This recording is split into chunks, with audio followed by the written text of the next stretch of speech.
10.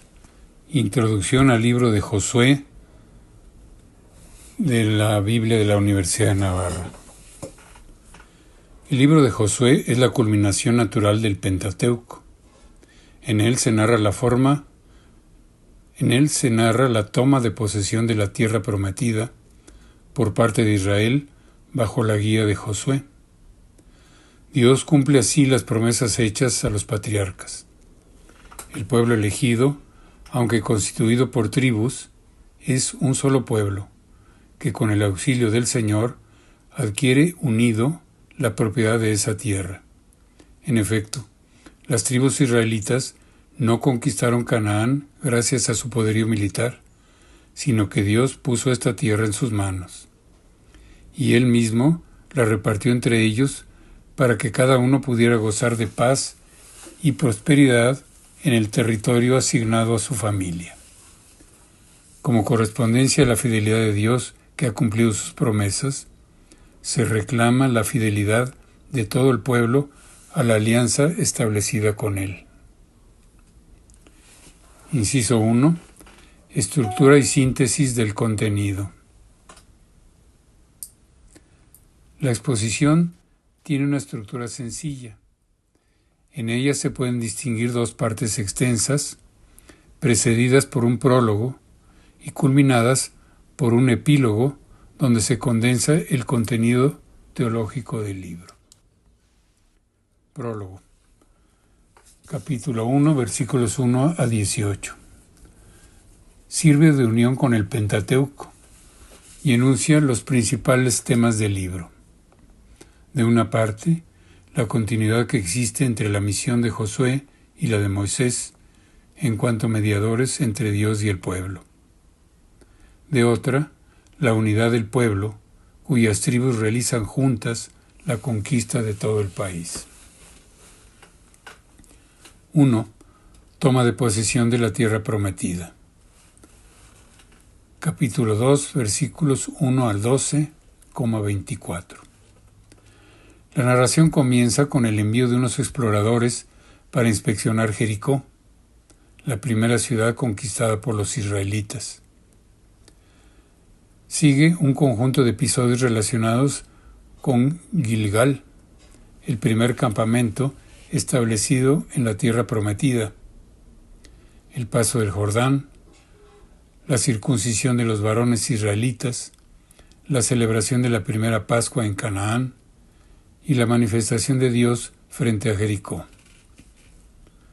A continuación, se narra con detalle la conquista de las dos primeras ciudades, Jericó y Ai, insertando entre ambas el recuerdo de un intento de conquistar Ai que resultó fallido por la prevaricación de Acán, que no respetó las reglas del exterminio. Una vez que se han relatado con detenimiento las primeras conquistas de Israel en la tierra que Dios les entrega, se habla del acto de culto realizado mediante la ofrenda de sacrificios y la lectura de la ley que se celebró junto a Siquem. Seguidamente se trata, con menor detenimiento que en los episodios anteriores, la conquista de los reinos de la zona central y meridional y de la zona septentrional. Una vez concluida la ocupación de la tierra, se ofrece una relación de los territorios conquistados y otra de los monarcas vencidos. 2. Distribución de la tierra prometida, capítulo 13, versículos 1 a 21, 45. El reparto se realiza en 3 etapas. La primera ya había tenido lugar en las campiñas de Moab, y en ella Moisés había adjudicado las tierras de Transjordania a las tribus de Rubén, Gad y a media tribu de Manasés. La segunda fase se sitúa en Gilgal, y en ella se adjudican los territorios a las tribus más importantes, Judá, Efraín y la otra media tribu de Manasés. En un tercer momento, los israelitas se reúnen en Silo para distribuir el resto del territorio entre las demás tribus. Como colofón del reparto, se enumeran las ciudades de refugio, así como las adjudicadas a los levitas. Epílogo, capítulo 22, versículos 1 al 24,33. El libro concluye insistiendo en los dos grandes temas enunciados en el prólogo. Primero, se hace notar de nuevo que todo el pueblo ha realizado unido, sin que faltase nadie, la conquista del país. Seguidamente se recalca la continuidad entre Moisés y Josué, su sucesor. Antes de morir, exhorta a todo el pueblo a mantenerse fiel al Señor y a cumplir la alianza que el Señor hizo con sus antepasados y que ahora ellos renuevan en Siquem. Inciso 2. Composición. En la redacción del libro de Josué se han recogido textos y narraciones antiguas.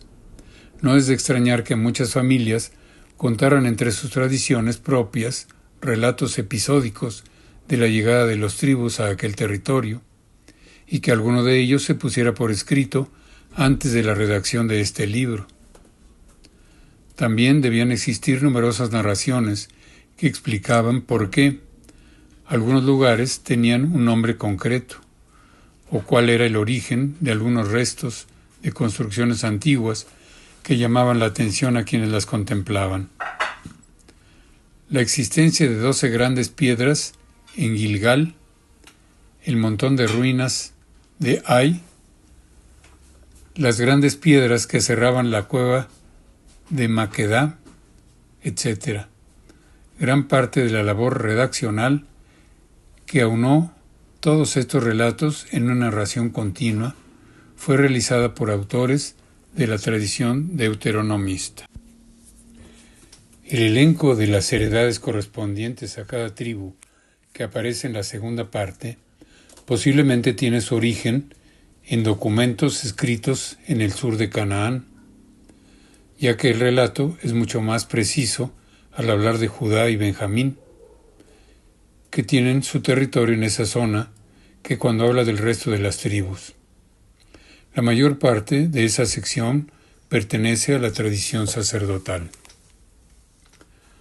Todos estos elementos fueron reunidos y dotados de unidad en este libro con una finalidad eminentemente teológica dentro del marco deuteronomista. La tierra de Israel es un don de Dios concedido a su pueblo, que ha de atenerse con fidelidad a lo prescrito en la ley para conservar ese beneficio. Inciso 3. Enseñanza. Dios es fiel y siempre cumple sus promesas. Así se hace constar de un modo explícito. No dejó de cumplirse ni una sola de las cosas buenas que el Señor prometió a la casa de Israel. Todo llegó. El Señor no olvidó lo que había prometido a los patriarcas y estuvo siempre con su pueblo hasta que les entregó la tierra que había jurado darles, sin que las dificultades objetivas que encontraron fuesen obstáculo para ello. Con esa experiencia, cuando el pueblo de Israel padeció el destierro de Babilonia, pudo mantener firme la esperanza de que Dios lo llevaría de nuevo al lugar de reposo que le había concedido. Lo que podría parecer una meta inalcanzable no lo es, ya que Dios es fiel y su poder no conoce límites. Además, Israel no puede dudar de que la tierra de Canaán, cuya propiedad reclama, es de Dios que la ha donado a su pueblo. Así se hace notar también en el texto. El Señor entregó a Israel toda la tierra que había jurado a sus padres que iba a darles. La poseyeron y habitaron en ellas. Una de las características de la tradición bíblica es la de presentar con singular realce a los protagonistas de los grandes momentos de la historia, por ser elegidos por Dios para llevar a cabo una parte de su proyecto salvífico. Y no cabe duda de que uno de estos protagonistas es Josué. Él fue el instrumento del que Dios se sirvió para dar a su pueblo la tierra prometida. Así como durante la peregrinación por el desierto, Moisés había sido el mediador entre Dios y el pueblo, ahora Josué desempeña esa tarea. Con todo, el protagonista principal es el pueblo. En la narración del paso del Jordán y de las primeras conquistas en la tierra prometida, se presenta al pueblo de Dios como una congregación santa, en disposición litúrgica, presidida por el Arca de la Alianza, símbolo de la presencia de Dios entre los suyos. De este modo, queda manifiesto que la conquista de la tierra es un don de Dios concedido a su pueblo por medio de su siervo Josué, y no por las dotes guerreras de éste, ni por el potencial ofensivo de sus armas. El propio Josué, una vez que se haya culminado la toma de posesión de la tierra, será el mediador de la renovación de la alianza en una ceremonia celebrada en Siquem, en la que el pueblo se compromete a permanecer fiel al Señor y a cumplir sus preceptos. Por último, conviene hacer notar la fuerza con la que el texto sagrado insiste una y otra vez en la unidad del pueblo. Aunque algunas tribus hubieran recibido su heredad antes de pasar el Jordán para entrar en la tierra prometida, no abandonaron a sus hermanos en la toma de posesión de Canaán. En la narración se subraya que la ocupación del país fue realizada por todo el pueblo unido bajo el mando único de Josué. A su vez, ese pueblo unido debe reconocer que solo hay un Dios, el Señor, que les ha prestado auxilio, el único al que deben servir. Inciso 4. El libro de Josué a la luz del Nuevo Testamento. La figura de Josué, instrumento de Dios para introducir al pueblo en la tierra prometida, representa una verdadera anticipación profética de Jesucristo. Su propio nombre, Josué, es idéntico al de Jesús. Ambos significan el Señor salva, en hebreo, Yehoshua. Josué proporcionó a su pueblo la salvación al introducirlo en la tierra, pero también salvó a personas que no formaban parte de él, como Rahab y su familia, que habían secundado los planes de Dios y manifestado así su fe con obras. También Jesús, que vino a traer la salvación a Israel, la hace extensiva a todos los hombres y mujeres de todas las razas de la tierra que secundan los planes de Dios. El paralelo entre Josué y Jesús fue desarrollado por algunos padres de la Iglesia.